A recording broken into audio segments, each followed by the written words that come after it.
Listen, I will tell you the best of visions, what came to me in the bright midday, when I left the factory and paused my working, and fell sleeping on the forest floor, when the voice-bearers and I dwelled in rest, and only the cicadas spoke. It seemed I saw the most wonderful tree, footed with briars, wound round with light, the brightest of birches, cased in silver, with leaves of paper or leaves of gold, and affixed to its trunk where my eye rested a glimmering single pin and white paper card. Beautiful gems stood there upon that pin, sometimes moonstone or ruby, sometimes of hemolymph and blood. Yet I could see beneath the jewels ancient hostility, ancient memories, so that it began to bleed anew. Standing before that brilliance, I was afraid. I stood wounded in eye, wounded in mind, wounded in soul, cankered with guilt. Wondrous was that victory tree, and yet there I lay, until I heard that paper card speak forth.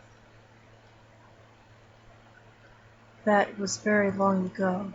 I remember it still, that I was cut down from the edge of the wood, ripped up by my roots. They seized me there, strong enemies, dragged my chains into the paper's factory, by them, beat until the white fibers came free and flattened, bleached white and dried. They made me a spectacle,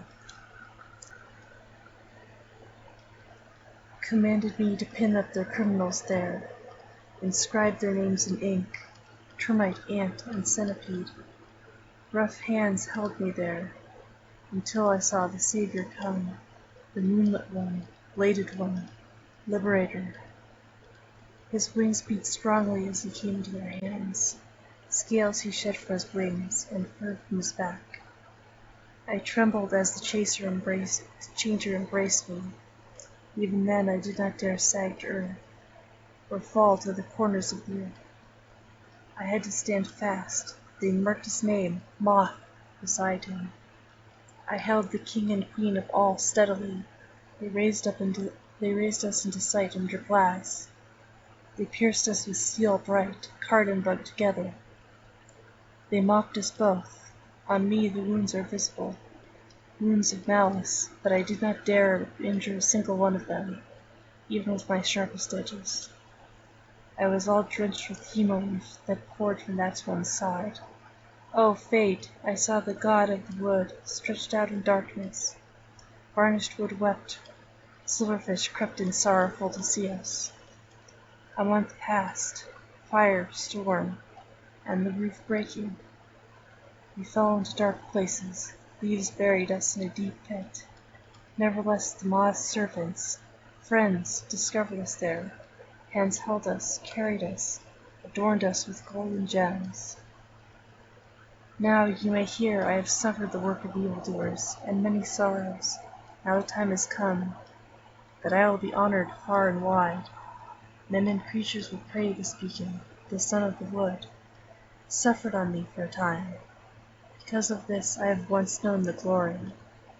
The moth's fur is turned silver on me. I can heal. Once I was the hardest of punishments, hated of the six-legged. Now I liberate. Blessed of the mossy one, the malachite, and the one who holds the shears. Death he tasted here.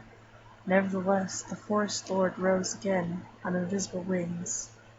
With his great might to help the woodlands, he ascended into heaven and will come again to this earth to seek us all. Now I beg of you, my beloved, my one-eyed one, that you tell of this vision, reveal with words that this is the tree of glory on which the Almighty Moth suffered to break the wheel.